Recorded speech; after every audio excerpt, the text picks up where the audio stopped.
Welcome to the EQ Video Tip. I'm your host, Eric Forsetter. We've got a great show on tap today with lots of amazing research. So let's jump in and remind ourselves of the goals of EQ Video Tip.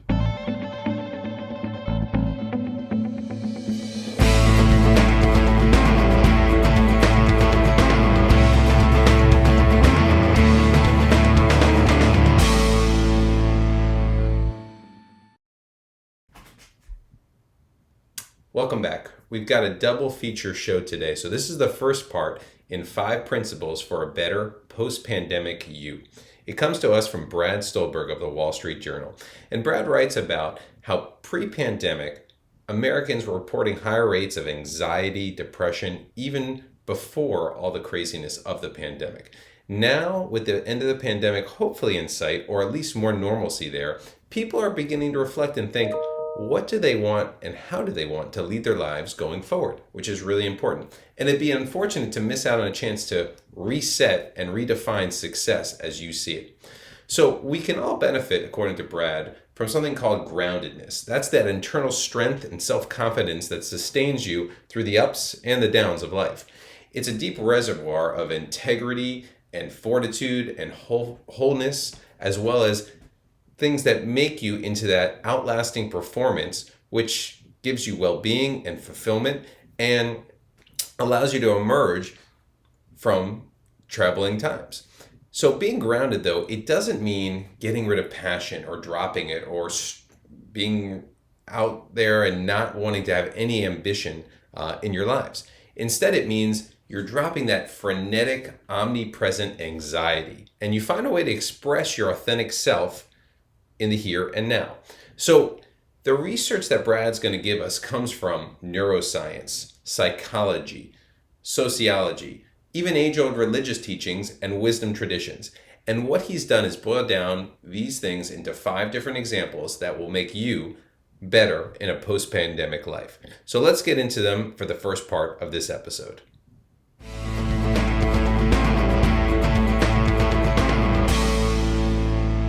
Tip number 1, accept where you are. You can't work on something in a meaningful way if you refuse to accept where you are. Not where you want to be, not where you think you are, not where you think you should be or where others think you are, but where you are, even if it's a bad place. This is the bedrock of what we call acceptance and commitment therapy. And it's an approach to mental health that was developed over the last 4 decades by Professor Stephen Hayes of the University of Nevada. And Professor Hayes says, only once I stop resisting an unwelcome thought and feeling can I take productive actions to overcome them. If you can't open up to discomfort without suppression, Professor Hayes says, it becomes impossible to face difficult problems in a healthy way. So this is a proven technique that has been studied in many different journals, including the Journal of Contextual Behavior and Science. And it's a therapeutic combination of acceptance and commitment is the best way to deal with a range of problems, from clinical depression to anxiety to chronic pain to substance abuse and burnout. The basic concept, it's not very new. Even Eastern wisdom traditions have taught practitioners to be wary of what they call the second arrow. So what is the second arrow? The first arrow, if I shoot my bow, is the event or circumstance that you can't control. The second arrow, though, is your refusal to accept that event or the circumstances and clearly see it for what it's worth. The traditions teach that the second arrow, the one we fire at ourselves, almost always hurts worse than the first one.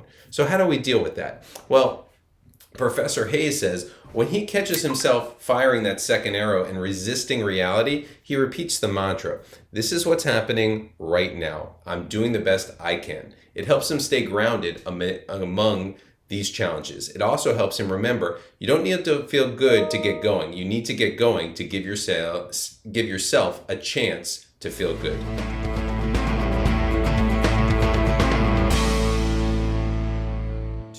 Focus on the present. So society today focuses on efficiency, optimization for anything, including our computers. But it's only natural that we want to optimize ourselves. But according to a 2001 study published in the Journal of Experimental Psychology, it found that when we're multitasking, our brains are either constantly switching between tasks, to divide or to conquer, and allotting only a portion of our cognitive capacity to a specific task, it actually hurts us more than it helps us. And according to Dr. David Mayer, a psychologist at the University of Michigan who led this study, he says that even brief mental blocks created by multitasking or task switching can take up as much as 40% of someone's productive time.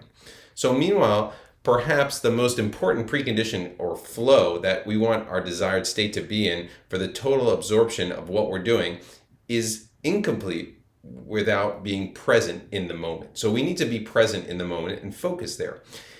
Not only is it important to do that, but it helps our happiness. A 2008 study by researchers at Harvard, they found that when people are fully present for an activity they're doing, whether it's going to church or going to synagogue or working, that they're much happier than they are when they're thinking about something else.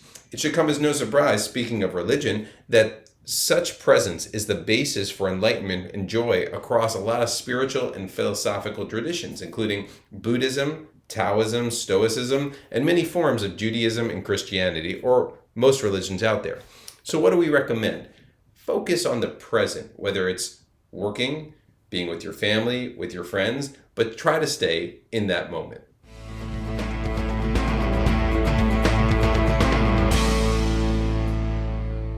Our third tip, and it's kind of a 2A to our last tip.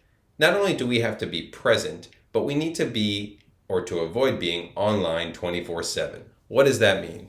It means taking this guy and throwing him out the window. Well, maybe not out the window, but somewhere else when you're focusing on a task. We may think that if we're not online 24/7, we'll have FOMO or fear of missing out. But it's likely that's really the opposite of what's going to happen. If we're online 24/7, we don't have the chance to be present and we're not part of that schedule. The best way to ensure your presence to any schedule and to protect it is to block out time for deep focus, for play, for work, and also connections with your friends and your family.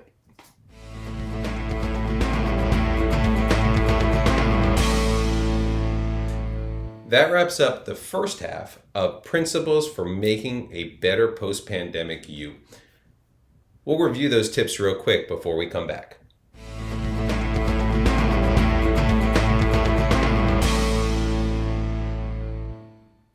So that concludes our EQ video tip for today.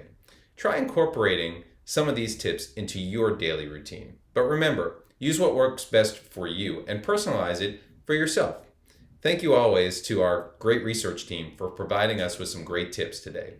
As always on EQ video tip, we want to end with gratitude. So thank you for watching. We really appreciate it. Here are some resources that you can use if you want more information on EQ going forward. Thank you again, and we look forward to seeing you in the next episode. Thank you.